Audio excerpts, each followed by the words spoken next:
सिर्फ दिल्ली एनसीआर में ही क्यों? इससे ज्यादा गाड़ी बेंगलोर में है, मुंबई में है। बात करते हैं क्या ईवी सच में इंडिया का फ्यूचर है?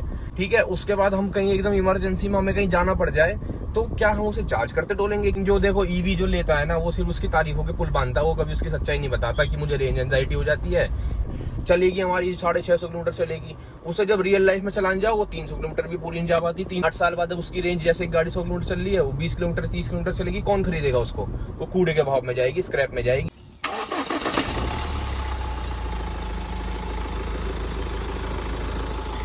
$1958 से चले आ रहे डीजल इंजन फाइनली आज आके इन पे बैन लग गया। इंडिया में डीजल इंजन लॉन्च हुआ था एम्बेसडर गाड़ी में, हिंदुस्तान एम्बेसडर गाड़ी में लॉन्च हुआ था ये 1958 में, और आज फाइनली इन पे आके बैन लग ही गया। कल एक गवर्नमेंट की नई पॉलिसी आई जिसमें कि फाइनली 15 साल पुरानी पेट्रोल और 10 साल पुरानी डीजल गाड़ियों को बैन कर दिया गया है, जिसके चलते कल 80 गाड़ी पकड़ी भी गई पेट्रोल पंप्स पे और बहुत सारी जगह दिल्ली में, और उन्हें स्क्रैप भी कर दिया गया या स्क्रैप के लिए भिजवा दिया गया। तो क्या ईवी इंडिया का सच में फ्यूचर है?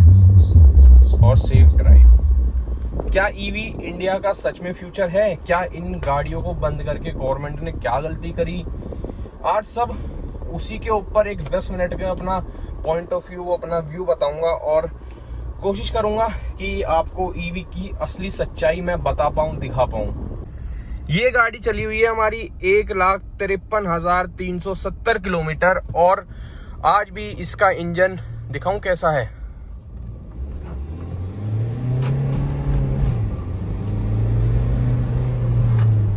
इसका इंजन आपने खुद फील कर लिया होगा, मुझे बताने की जरूरत नहीं है कि इस इंजन में कितनी जान है, कितनी रॉ पावर है, कितनी इसमें क्षमता है, और कितना लंबा ये चल सकता है अगर आप इसकी केयर करो तो।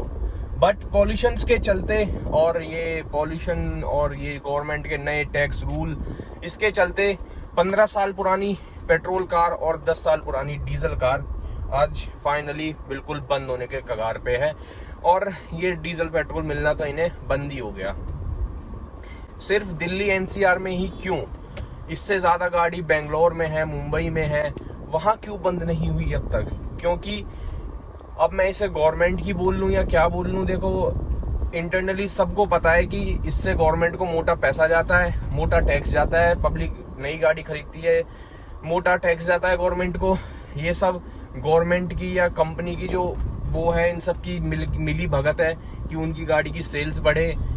देखो असली सच्चाई तो यही है कि कंपनी और गवर्नमेंट की ये मिली भगत है, वरना नीचे की साइड अपने कर्नाटका, बेंगलोर, पुरानी फॉर्च्यूनर जो यहाँ से निकल गई, जिनकी कूड़े रेट में जो गई है बिल्कुल, जिनकी वैल्यू आज कम से कम 20-20 लाख रुपए है, वो मुश्किल से 2-2, 3-3 लाख रुपए में यहाँ से गई है अपने एनसीआर से। उनकी उस रेटों में वो नीचे जाके ना कुछ पॉल्यूशन कर रही है, और इतनी अच्छी चल रही है कि नई गाड़ी जो ये बना रही है ना, BS6 गाड़ियां जो बना रही है कंपनीज, इनके तो बिल्कुल दम ही घोट रखा है। इनमें तो बिल्कुल पावर ही फील नहीं होती। मतलब पावर तो फील ऐसा होती है, लेकिन जो इसमें होती है ना रॉ पावर, जो स्कॉर्पियो में ऐसे उठ के भागती है, वो उनमें फील नहीं होती। वो थोड़ा घुटा इंजन है, क्योंकि उसको इस तरह से बनाया जा रहा है कुछ गवर्नमेंट के रूल्स की वजह से। कुछ कंपनी भी फिर वही है कि अगर BS6 निकाल ली तो क्या चेंजेस कर रही है, कुछ ना कुछ तो देखो है, उसकी वजह से बहुत ही घुटा पावर है उसमें। लेकिन जो रॉ पावर बोलते हैं ना, जिसे एकदम बोलते हैं उठ के भागना, वो नहीं है। वीडियो चल रही है ना? हाँ। तो अब इन सब के चलते ये आज फाइनली कल गवर्नमेंट ने रूल लागू कर ही दिया। और इससे पहले जो डीजल इंजन की क्या बोलते हैं इसको, ट्रक्स होते थे, ये होते थे या टेम्पूज होते थे, ये दिल्ली में बंद कर दिए गए। सिर्फ CNG या फिर EV व्हीकल ही दिल्ली में एंटर कर सकते हैं, जो ये कमर्शियल होते हैं, जो कमर्शियल इन द सेंस कि बड़े ट्रक्स वगैरह जो होते हैं, ये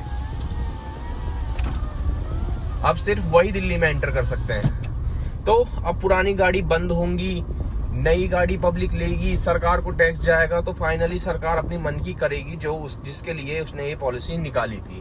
वरना तो ये ना कोई पॉल्यूशन करती।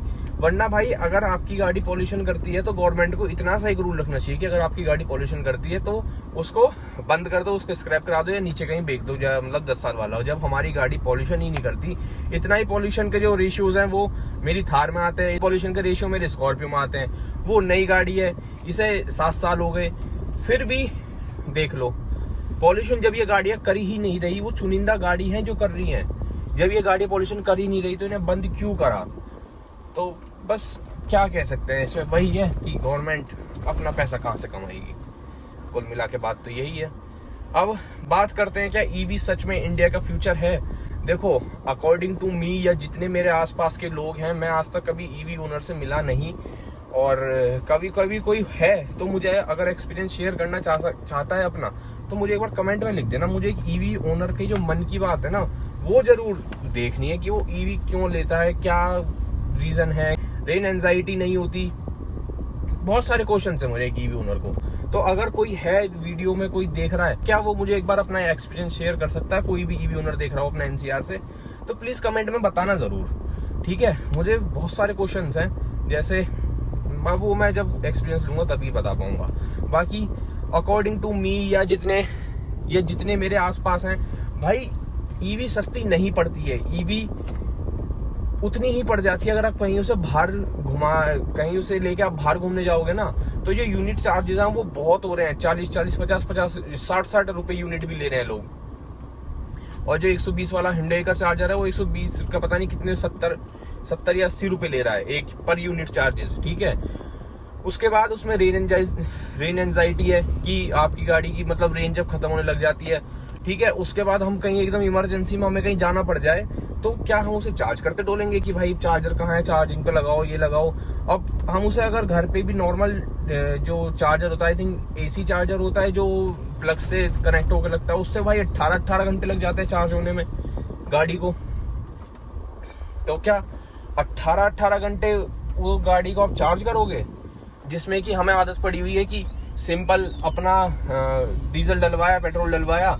भाई सीएनजी ना आज के टाइम में फिर भी ईवी से लाख गुना बेटर है, क्योंकि सीएनजी में क्या है, आपको मुश्किल से 5-7 मिनट वेट करना, आप तो वो भी वेट नहीं करना, मुश्किल से 30-35 सेकंड में सीएनजी फुल हो जाती है और अपना 200-250 किलोमीटर के लिए अपने फ्राम, ठीक है? और सस्ती की सस्ती है, दिल्ली वालों के लिए सस्ती है। बाकी हरियाणा में तो आई थिंक 80 से ऊपर है रेट जो सीएनजी का है। यूपी में भी ऐसा ही कुछ 78-79 है, बहुत टाइम हो गया सीएनजी फिल कराए। तो जहां तक मुझे पता है इतना ही है। CNG is still better option for Indians, ठीक है? ईवी गाड़ी को जितना हम प्रमोट करेंगे ना, भाई मैं ईवी के पक्ष में बिल्कुल नहीं रहता, मैं पेट्रोल डीजल के पक्ष में बहुत ज्यादा रहता हूँ, सीएनजी के पक्ष में भी रहता हूँ। सीएनजी कोई बुरी नहीं है, सीएनजी कोई माड़ी चीज नहीं है कि आप नहीं कर सकते। सीएनजी एक अच्छा ऑप्शन है भाई, पॉकेट फ्रेंडली, पॉल्यूशन नहीं करती और ना इतनी range anxiety. By chance CNG खत्म हो जाती है, कोई एरी टाटा ईवी, हाँ फोन आ गया था, मस्त अपना इको फ्रेंडली व्हीकल है। और बाई चांस सीएनजी खत्म हो जाए तो भाई अपना तेल डलवाओ, चलते रहो।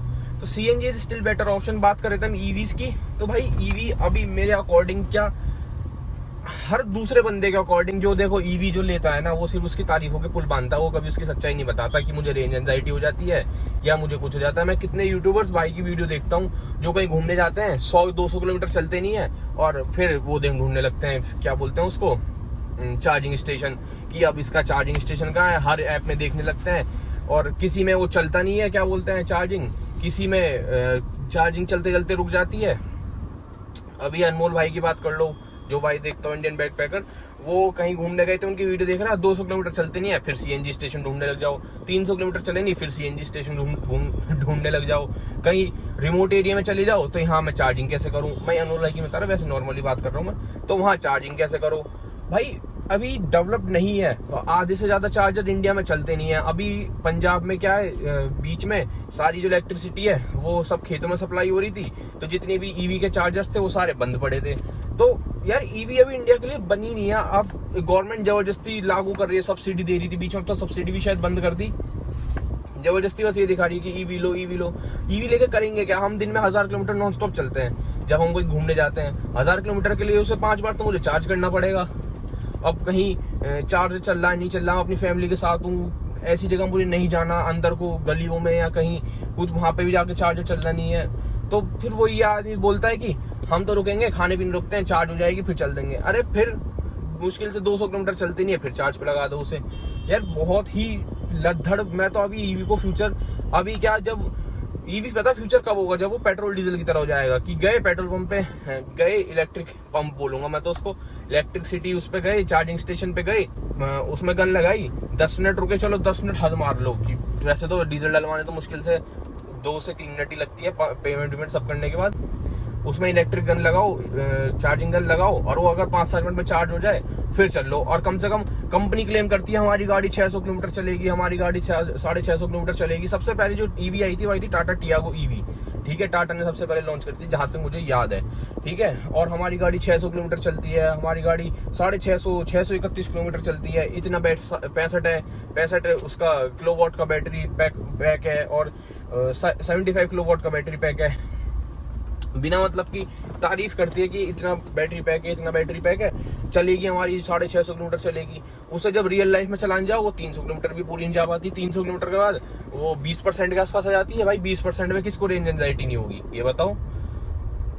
अब इनमें क्या है, डीजल में, पेट्रोल में बाई चांस कहीं फ्यूल खत्म हो भी गया, मैं चल रहा हूँ, कहीं फ्यूल खत्म हो गया, अब मैं डीजल में चल रहा हूँ, अब कहीं फ्यूल खत्म हो भी गया, उसके बाद क्या मैं किसी को फोन करूंगा कि भाई ऐसे ऐसे मेरा फ्यूल खत्म हो गया, और आके फ्यूल डलेगा और मैं चलता रहूंगा।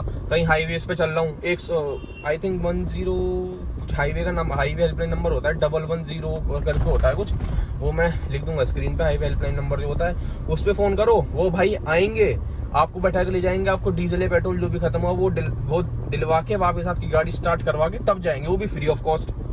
ये देखो ईवी में क्या करोगे, उसे टो करके ले जाओगे अगर बाई चांस रेंज उसकी खत्म हो गई। और इसमें तो ये होता है कि चलो एक बार हम कहीं मुंबई जा रहे हैं, मान लो मुंबई एक्सप्रेस वे खुल गया, ठीक है, एक बार हमने अपने यहाँ से फुल कराई, कम से कम 700 किलोमीटर नॉन स्टॉप चलेगी। ईवी को हमें 700 किलोमीटर के लिए कम से कम 3 बार रुकना पड़ेगा, मोटा मोटा 3 बार, तीसरी बार रुकना पड़ जाएगा 700 किलोमीटर होती है दोबारा चार्ज पे लगाने के लिए, ठीक है। उसे बार बार रोकते चलो, भाई मैं कह रहा हूँ बहुत हेडेक है। मेरे लिए तो ईवी गाड़ी, और मेरे आसपास जितने मेरे यार दोस्त हैं उनके लिए तो हम बिल्कुल नहीं ईवी पसंद करते। पता ईवी हम कब पसंद करते हैं, वो भी सिर्फ लोकल में, तब जब हमारी मुश्किल से 50 किलोमीटर एक साइड की रनिंग हो, कि अगर हम हद मार के, हमारा क्या है, हम एक जगह निकले उसके बाद दूसरी जगह पहुंच गए, दूसरी से तीसरी, जैसे हम अभी ग्रेटर नोएडा गए, ग्रेटर नोएडा से हमारा प्लान बन गया फरीदाबाद, फरीदाबाद से हमारा प्लान बन गया गुड़गांव से गाजियाबाद 70 किलोमीटर। कहाँ चल जाएगी ईवी बताओ? चलने को तो चल जाएगी, पर वही है फिर रेंज एंजाइटी, फिर आती वो गन सी ढूंढो, मम्मी मेरी गन कहाँ है, उसे गन को लगाते रहो उसमें। अरे भाई ये बेकार यार, ईवी का फ्यूचर कोई है नहीं, जबरदस्ती गवर्नमेंट करे जा रही है इम्प्लीमेंट, डीजल इंजन बंद कर दिए टैक्स खाने के लिए। भाई देखो जो सच्चाई है ना वो यही है, कड़वी है पर यही सच्चाई है। गवर्नमेंट ने सिर्फ अपना टैक्स लेने के लिए और कंपनीज को अपनी सेल बढ़ाने के लिए, अपनी सेल करने के लिए ये गवर्नमेंट के साथ मिलके ये सब करा है। ये 10 साल डीजल गाड़ी और 15 साल पेट्रोल गाड़ी, ये सब उन्होंने करा है, उसके बाद तब ये इम्प्लीमेंट हुआ है, वरना ये रूल ऐसे इम्प्लीमेंट नहीं हो रहा था, ठीक है। इतनी जल्दी जब नीचे ही नहीं हुआ, मुंबई में, बेंगलोर में, इतने बड़े बड़े शहरों में नहीं हुआ, ये दिल्ली एनसीआर में हो गया सिर्फ। अब वो बहुत से जो ईवी के फैन होंगे कि दिल्ली एनसीआर वो है, कैपिटल है इंडिया की, ये है वो है। अरे तो नीचे भी तो गाड़ियां वही चल रही है जो यहाँ से गई हैं, नीचे कितना पॉल्यूशन हो गया। हर दूसरे दिन तो यहाँ ग्रैब 4 लगा देते हैं। अब अक्टूबर स्टार्ट होती है ग्रैब 3 ग्रैब 4 जो ये गाड़ियां हैं, अब सुनने में आ रही नवंबर से BS4 गाड़ी दिल्ली में नहीं चलेंगी। जब जिसने 2020 में 2021 में क्रेटा सेल्टोस ये गाड़ियां ली हैं, स्कॉर्पियो ली है, वो कहाँ चलाएंगे अपनी गाड़ी है? वो नीचे बेचते फिरेंगे, फिर उनको कितना घाटा है। सिर्फ कंपनी को और गवर्नमेंट को अपना फायदा दिख रहा है। जो आम आदमी है ना, इसके ऊपर दिक्कत पता है क्या है? हम जैसे कोई यूट्यूबर है जो आवाज उठा रहे हैं, बाकी सब वही भेड़ चाल में जाके ईवी ले आ रहे हैं, नई गाड़ी ले आ रहे हैं, इन्हें नीचे भेज दे रहे हैं। जब इस पे कोई आवाज ही नहीं उठा रहा तो क्या होगा? इसका कुछ भी नहीं होगा। जो गवर्नमेंट अपनी मनमानी करती आ रही है वही करती रहेगी। बहुत कुछ है भाई इसके ऊपर बोलने को, तो ऑलमोस्ट 7-8 मिनट की वीडियो बन गई होगी जहां तक है। बट फिर भी यही है कि भाई थोड़ा बहुत तो हमें बोलना पड़ेगा, तभी जाके कुछ हो पाएगा, वरना तो ये सब तो यही ड्रामे करते रहेंगे गवर्नमेंट, तो फिर कुछ नहीं हो पाएगा। आखिर में आके सिर्फ ईवी रह जाएगी कि ईवी खरीदते रहो। मैं फिर भी पेट्रोल गाड़ी तो देखो चलेंगी एट द एंड, ये तो मुझे पता है कि पेट्रोल गाड़ी तो कभी बंद नहीं होगी। डीजल गाड़ी तो हाँ बंद जल्दी होने वाली है। अब देखना जो फॉर्च्यूनर वगैरह भी बिक रही है, अब तो सिर्फ मारुति ने बंद कर दिया अपने पेट्रोल इंजन, होंडा ने बंद कर दिया जहां तक मुझे पता है, ठीक है। हुंडई ने भी आई थिंक बंद कर दिया, शायद क्रेटा आ रही है इनकी पेट्रोल में, बाकी किया की तो आ रही है। महिंद्रा और टोयोटा तो देखो इनकी बड़ी गाड़ियां हैं, तो वो पेट्रोल में देंगे तो उसका कोई माइलेज नहीं होगा। तो ये कुछ मतलब ऑलमोस्ट अब ज्यादातर कंपनियों ने बंद कर दिया। अभी नई कंपनी BYD लॉन्च हो गई, मारुति ने भी अपनी ग्रैंड विटारा EV लॉन्च कर दी, और टाटा की भी अब हैरियर आ गई, महिंद्रा ने BE60 और 9 EV लॉन्च कर दी, और एक और नई गाड़ी बताई है भी, टाटा हैरियर EV, जिसका संडे को लिए इनवाइट आ रखा है टाटा से मुझे। तो देखता हूँ, एक बार जाके पता करेंगे टाटा हैरियर EV का क्या वो है स्टेटस, कितनी रेंज है, क्या है सब, उसके ऊपर भी एक वीडियो बनाएंगे। पूरी वीडियो में बताऊंगा उसके बारे में, आपको डिज़ाइन वगैरह भी दिखाऊंगा क्या है कैसा है सब चीज़, वो आपको एक वीडियो में दिखाऊंगा मैं टाटा हैरियर EV की भी। बट फिलहाल तो यही है, EV इंडिया का फ्यूचर मैं नहीं मानता कि है, और ना EV इंडिया का फ्यूचर है, बिल्कुल भी नहीं है भाई। जितने इंडिया में ट्रैवलर हैं, लंबी ट्रैवल करते हैं, वो कहाँ तक EV चला पाएंगे। EV का फ्यूचर सिर्फ एक उस पर हो पाएगा कि वो बहुत ज़्यादा रेस्ट चलाने के बाद भी 1000 किलोमीटर निकाल लिए नॉन स्टॉप, और चार्ज होने के लिए हद मार के अगर 1000 किलोमीटर निकाल लिए तो 20 मिनट मैक्स, बस 20 मिनट में वो फुल चार्ज हो जा रही है। और फिर क्या है टाटा इनका EV का और सिस्टम बताऊँ मैं आपको। इसमें क्या है, हर साल बैटरी का, जैसे फ़ोन की बैटरी होती है, हर साल गिरती है, ठीक है, गिरती है, या फिर बोलते हैं कि मेरी फ़ोन की बैटरी कम चलने लगी, ये चलने लगी। EV का भी यही है, 6-7 साल 8 साल की वारंटी दे रहे हैं, 8 साल के बाद वारंटी खत्म, जो रेंज है वो कम हो जाएगी, रीसेल क्या बची इसकी, खुद बताओ। नई बैटरी डलवाने जाओगे तो नई बैटरी ना करते भी मान के चलो 7-8 लाख रुपए की है। अगर कोई 20 लाख रुपए की गाड़ी है तो उसमें मेन क्या है, मेन इसमें बैटरी और मोटर ही है, बाकी तो फिर बॉडी शैली है इसमें, और क्या है, मेन इसकी बैटरी मोटर है। ये मान लो 7-8 साल में इसकी 8 साल में कंपनी अभी वारंटी दे रही है, 8 साल या 1 लाख किलोमीटर ऐसे कुछ वारंटी दे रही है। उसके बाद फिर इसकी बैटरी गिरनी स्टार्ट हो जाएगी। उसके बाद जब इसकी रेंज, जैसे कोई गाड़ी 100 किलोमीटर चलती है, वो 20-30 किलोमीटर चलने लगेगी। 8 साल भाई बहुत होते हैं। बैटरी इंडियन कंडीशन के हिसाब से इतनी गर्मी पड़ती है और ठंड पड़ती है, तो बैटरी ऑब्वियसली भाई डिग्रेड करेगी, रेंज गिरेगी। 8 साल बाद जब उसकी रेंज, जैसे एक गाड़ी 100 किलोमीटर चल रही है, वो 20 किलोमीटर 30 किलोमीटर चलेगी, कौन खरीदेगा उसको, वो कूड़े के भाव में जाएगी, स्क्रैप में जाएगी। आपकी 20-30-40 लाख रुपए की गाड़ी मुश्किल से 20-30-25 हजार रुपए इसका स्क्रैप रेट मिलेगा, हाथ मार के कितना लाख रुपए मिल जाएगा। तो कितने पैसे घटे। अब इन गाड़ियों को क्या है, स्कॉर्पियो का ही मान लो, हमने कभी 17-18 लाख रुपए में ली, आज इसे बेचना चाहे 8 लाख रुपए में बेच देंगे हम, नीचे की साइड 8 लाख रुपए में, 7 लाख रुपए में आराम से बिकेगी। तो इनकी कम से कम रीसेल वैल्यू तो है, उनकी क्या रीसेल वैल्यू कुछ भी नहीं है। चलाने का मजा क्या, बैटरी की तरह स्पीकर्स में वो दे दिए, क्या बोलते हैं उसको, स्पीकर्स में साउंड दे दी कि आपको रियलिस्टिक फील हो। हमें रियलिस्टिक फील इन गाड़ी से ले लेंगे, हमें EV चलानी नहीं है भाई। EV मैं बिल्कुल वाहियात चीज़ मानता हूँ, मुझे बिल्कुल पसंद नहीं है। जो भाई हेट करेगा मुझे EV बिल्कुल पसंद नहीं है। सिर्फ तेज भागती है, कहाँ भगाओगे इंडिया में तेज, कि 0.5 सेकंड में टाटा हैरियर EV वो कर लेती है, 100 टच कर लेती है। हमारी 10 सेकंड में 10 से 11 सेकंड में कर लेती है, कोई जल्दी नहीं है। 0 to 100 करके क्या करेंगे, किससे रेस लगाएंगे। रेस लगाने हर दूसरे नए एक्सीडेंट सुनते हैं, घर वाले भी डरते हैं, ना हम तेज चलाते ना हम रेस लगाते यार, बस वही तेज चलेगी ये चलेगी भाई। बिल्कुल ही घटिया 3rd क्लास सोच है EV लेने वालों की। एक तो इंडियन ही ले रहे हैं ना, जो बढ़ावा भी तो इंडियन ही दे रहे हैं, दिक्कत भी तो ये है।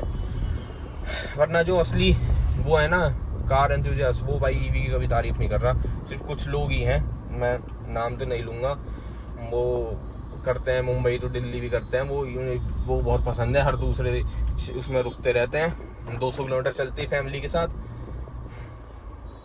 कुछ हो जाएगा, इंडिया है या 2 सेकंड में कुछ भी हो जाता है, यहाँ फिर वो नहीं होता, फैमिली के साथ रुकते फिरते हो रातों को। तो यार छोड़ो उस बात को, तो चलो, वो पता नहीं कैसे रुक जाते भाई, हमारे बस की नहीं है रुकना। फिर वही है कि फैमिली कार तो EV में मान नहीं सकता। चलो फिलहाल तो इस वीडियो को यहीं एंड करते हैं। बाकी भाई जिसको हेट देना वो दे सकता है, बाकी जो असली कार एंथुसियास्ट होगा ना, वो हेट नहीं देगा, वो सपोर्ट ही करेगा। बाकी मिलते हैं आपसे नेक्स्ट वीडियो में, तब तक के लिए सब्सक्राइब कर देना, वीडियो को लाइक कर देना, और इन गाड़ियों के फैन बनो, इनके टर्बो हिट करा। और ये है भाई गाड़ियाँ, क्या गाड़ी बनाई है EV, आएगी उनमें वाली फिर देखना। ये जो साउंड है ना, इससे प्यार है भाई, डीजल इंजन का रोर है, लोग इससे चिढ़ते हैं कि आवाज़ करती है, नहीं ये करती है, फॉर्च्यूनर आवाज़ करती है, भाई दम है तो आवाज़ तो करेगी, देखना। ये है इनका रोर। चलो आप आराम से चलाते हैं, ऑब्वियसली मैं तो आराम से चलाता हूँ, इस वीडियो के लिए यही दिखाया था। चलो मिलते हैं आपसे नेक्स्ट वीडियो में, तब तक के लिए चैनल सब्सक्राइब कर देना, वीडियो को लाइक कर देना, एंड बाय बाय।